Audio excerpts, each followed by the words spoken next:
Hello hi friends, welcome to my channel Sunitha Venkat creations Telugu YouTube channel.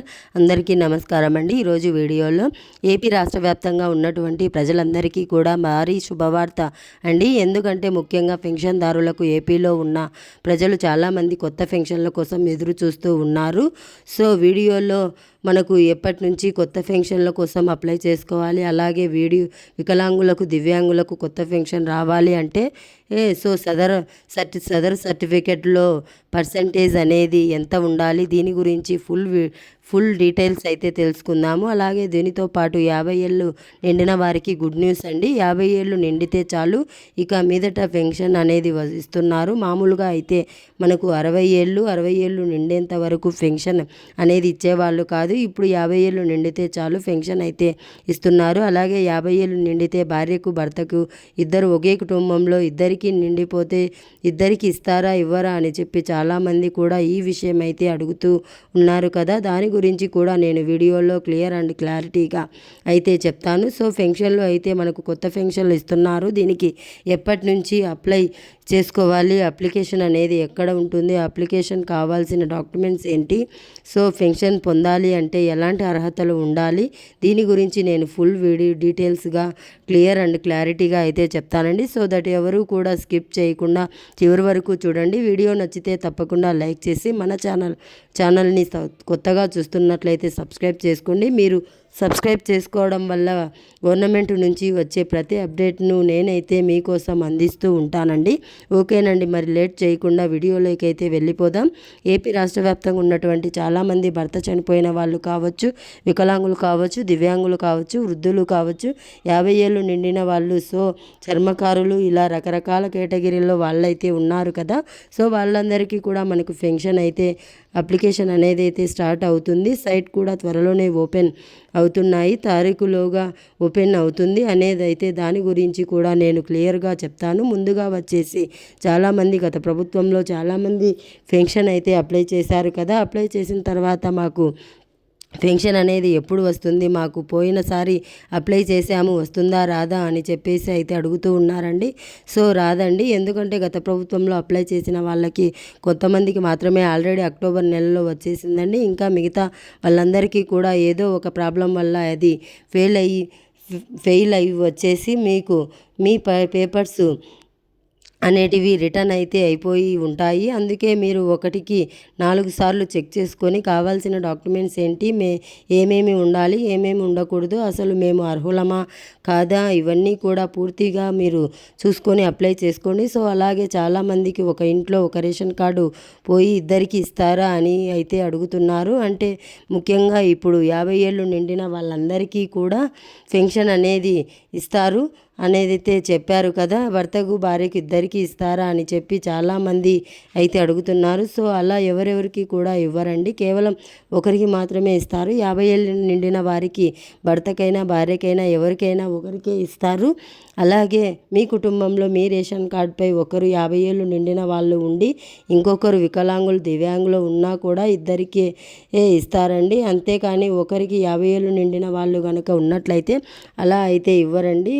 అలాగే చాలామంది వికలాంగులు పిల్లలకైతే స్కూల్లో చదువుతున్నారు కదా, వాళ్ళు ప్రతీ నెల కూడా పెన్షన్ కోసం అని వచ్చేసి ఇంటికైతే వస్తూ ఉంటారు, ఇబ్బందులు పడుతున్నారు అని చెప్పేసి పిల్లలు ఎవరైతే ఉన్నారో వాళ్ళకైతే బ్యాంకు ఖాతాలో నుంచి ఇంకా డబ్బులు అయితే బ్యాంకు ఖాతాలో అయితే వేస్తామని చెప్పారు. ఈ బ్యాంకు ఖాతాలో వేయాలి అంటే పిల్లల యొక్క ఆధార్ కార్డు అలాగే బ్యాంకు బుక్ అనేది సచివాలయంలో అయితే సబ్మిట్ చేయాలండి. పిల్లలకైతే ఒకవేళ బ్యాంకు బుక్ అనేది లేకపోతే మదర్కు బేబీకి బిడ్డతో ఇద్దరికీ ఉంటారు కదా, వాళ్ళిద్దరికీ కలిపిన జాయింట్ అకౌంట్ ఏదైనా ఉన్నా సరే వాళ్ళకు తీసుకెళ్ళేసి మీరు సచివాలయంలో సబ్మిట్ చేస్తే సో మీకైతే ఇస్తారనమాట. వాళ్ళు బ్యాంకు ఖాతాలకైతే డైరెక్ట్గా వేస్తారు.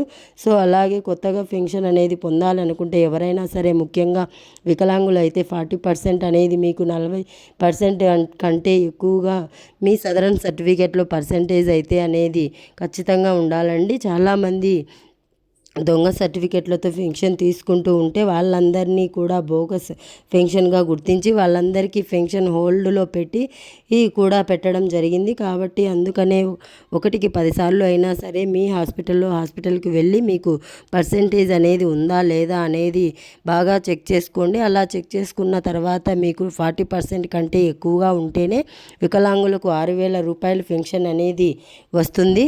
ఆ సర్టిఫికెట్ తీసుకొచ్చి మీరు సచివాలయంలో సబ్మిట్ చేయాలి. సర్టిఫికెట్ కోసం ఈ అప్లికేషన్ కోసం ఏమేమి కావాలో కూడా చెప్తాను, స్కిప్ చేయకుండా చూడండి.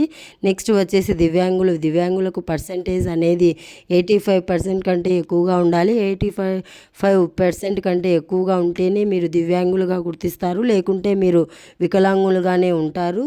సో వికలాంగుల పెన్షన్ మాత్రమే వస్తుంది. దీన్ని కూడా మీరు అంటే దీని పట్ల కూడా కొన్ని బోగస్ పెన్షన్లు అయితే రద్దు చేశారు. కాబట్టి మీరు కూడా 1కి 4 సార్లు అయితే మీరు హాస్పిటల్కి అయితే వెళ్ళి చూపించుకోండి. మీ పర్సెంటేజ్ అనేది కరెక్ట్గా ఉందో లేదో కూడా బాగా చెక్ చేసుకొని అయితే మీరు అప్లై అనేది చేసుకోవాలి.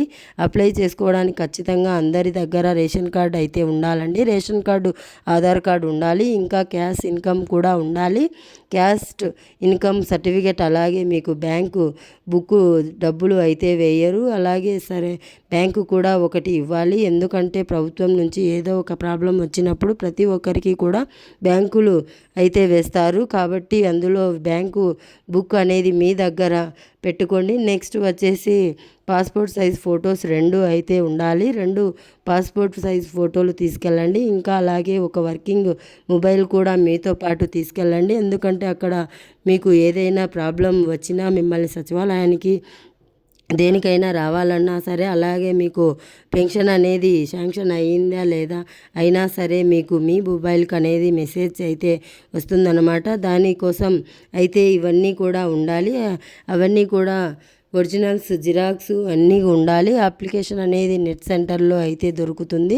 ఒక అప్లికేషన్తో అన్ని రకాల కేటగిరీల వాళ్ళకైతే అప్లై అయితే చేసుకోవచ్చు. ఎందుకంటే మనకు అన్ని రకాల కేటగిరీల పేర్లు అయితే దాంట్లో ఉంటాయి. మీరు ఏ కేటగిరీకి దానికి సంబంధించిన టిక్ మార్క్ కొట్టేసి మొత్తం కూడా అక్కడ ఉన్న ఎస్ ఈజ్గా అప్లై ఫిల్ అప్ చేసి మీరు సచివాలయంలో సబ్మిట్ అయితే చేయాలి. సబ్మిట్ చేసిన తర్వాత 1 నెల 2 నెలల వరకు వెరిఫికేషన్ అయితే వెళ్ళిపోద్ది మీ అప్లికేషన్ అనేది. సో వీళ్ళకు ఎలాంటి ప్రాబ్లం ఉంది, వీళ్ళకి ఆస్తులు ఉన్నాయా, సో మామూలుగా పెన్షన్ అయితే 50 ఏళ్ళు నిండిన వాళ్ళు వికలాంగులు, దివ్యాంగులు అది ఒక్కటే కాదండి, మీ ఆస్తులకు అంతస్తులకు బట్టి కూడా ఇస్తారు. సో వాళ్ళకు 4 చక్రాల వాహనం ఉందా, లేకుంటే గవర్నమెంట్ ఉద్యోగం ఏదైనా చేస్తున్నారా, వీళ్ళ కుటుంబంలో ఎవరైనా చేస్తున్నారా, వీళ్ళ కుటుంబంలో ఎవరైనా ఇన్కమ్ ట్యాక్స్ కడుతున్నారా, వీళ్ళ కుటుంబంలో ఎవరైనా పంట పొలాలు మాగాని ఎక్కువగా ఉందా, ఇవన్నీ కూడా చూసుకొని అన్నీ కూడా లేకుంటే మీరు హ్యాపీగా సో ఇది ఏ ప్రాబ్లం లేదంటే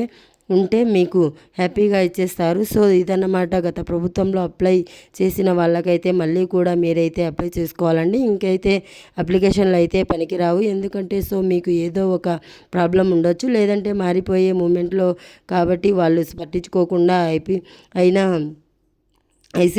అప్లికేషన్ అనేది తీసేసి ఉండొచ్చు అనమాట. ఈ రెండింటిలో ఏదో ఒకటి జరుగుతుంది. అందుకే ప్రతి ఒక్కరు కూడా అప్పట్లో ఎవరైతే అప్లై చేశారో ఇప్పుడు కూడా మళ్ళీ కూడా అప్లై చేసుకోవాల్సిందే. అంతేకాని మళ్ళీ కూడా మీకు పెన్షన్ అనేది డైరెక్ట్గా అయితే రాదనమాట. అలాగే భర్త చనిపోయిన వాళ్ళకైతే మరీ గుడ్ న్యూస్ అనేది చెప్పుకోవచ్చండి. ఎందుకంటే భర్త చనిపోయిన వాళ్ళకు వీళ్ళు సచివాలయాల చుట్టూ ఏమీ తిరగాల్సిన అవసరం లేదు. భర్త చనిపోయిన 15 రోజులకు అంతా డెత్ సర్టిఫికేట్ అయితే ఇస్తారు. డెత్ సర్టిఫికేట్ మీ Aadhaar card, ration card, income, caste certificate అయితే తీసుకెళ్ళిపోయి ఒకసారిగా మీరు సబ్మిట్ చేస్తేనే మీ భర్తకు వచ్చే పెన్షన్ అనేది మీకు వచ్చేస్తుంది. ఒకవేళ మీ భర్తకు పెన్షన్ అనేది రావడం లేదా అయితే మీరు వెయిట్ చేయాల్సిందే, వెంటనే కూడా రాదు. మీ భర్తకు కనుక ఆల్రెడీ పెన్షన్ వస్తూ ఉంటే డైరెక్ట్గా మీకు ట్రాన్స్ఫర్ అనేది కొట్టేస్తారు. ఇంకా మీదట మీకు మీ భర్త పేరు మీద నుంచి మీ పేరుకు వచ్చేస్తుంది. అదే మీ భర్తకు పెన్షన్ ఓపెన్ అవ్వడానికి వెయిట్ చేస్తూ ఉండాలి. అలా వెయిట్ చేసిన తర్వాత ఏ రోజు సైట్ ఓపెన్ అవుతుందో అప్పుడే అప్లై చేసుకోవాలి. సో ఇదన్నమాట నేను చెప్పింది, మీకు అందరికీ కూడా అర్థమైందని అనుకుంటున్నాను. సో వీడియో నచ్చితే తప్పకుండా లైక్ చేసి మన ఛానల్ని కొత్తగా చూస్తున్నట్లయితే సబ్స్క్రైబ్ చేసుకోండి. Thanks for watching. Thank you. Have a nice day.